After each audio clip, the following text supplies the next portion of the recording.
Alors, si les deux chevaux ils s'entendent vraiment bien, c'est vrai que c'est dommage de les séparer. Mais par contre, c'est aussi important que chacun il ait un régime adapté à ses besoins.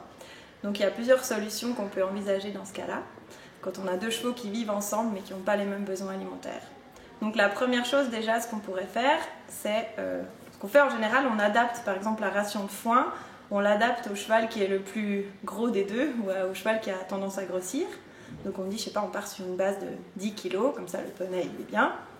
Et puis, non, je vais recommencer parce que si je dis ça, les gens ils vont me péter un peu. Vas-y. Je vais pas te donner de quantité, ça dépend trop des régions et tout ça. Donc je recommence.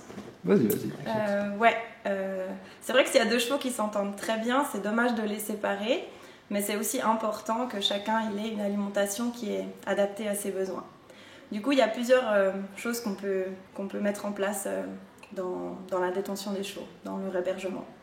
La première chose qu'on peut faire, c'est qu'on pourrait donner une ration de foin de base qui sera adaptée pour le cheval qui a tendance à grossir. Et puis après, ce qu'on va faire, c'est qu'on va complémenter le cheval qui a plutôt tendance à être trop maigre. Alors complémenter, ça ne veut pas forcément dire juste avec des granulés ou des céréales, mais on pourrait le séparer pendant quelques heures dans la journée. Après, ça dépend de quoi il a besoin, mais on peut le séparer pendant 2, 3, 4, 6 heures, ou peut-être même juste pendant la nuit ou pendant une demi-journée.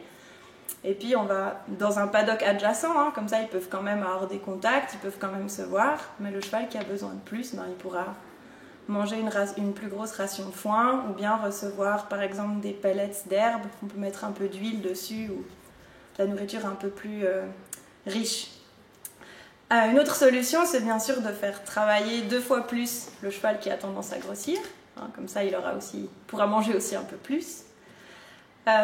Si on a vraiment dans un troupeau où les chevaux, les poneys sont vraiment petits et les chevaux sont plutôt grands, il y a aussi possibilité d'offrir du foin à différentes hauteurs. Je ne sais pas si tu as des filets à foin par exemple, on peut suspendre les filets à foin à une hauteur où le petit poney Shetland il n'arrive pas à manger.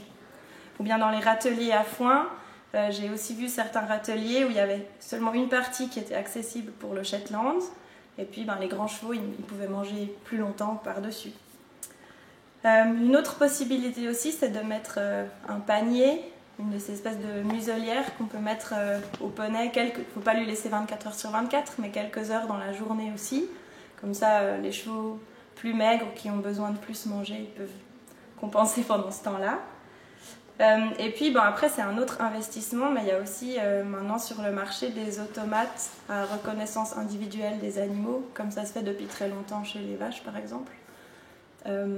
Où là on pourrait faire en sorte que le cheval qui a besoin de plus manger, il a accès encore dans une de ces stations individuelles qu'il reconnaît puis qui le laisse manger plus longtemps.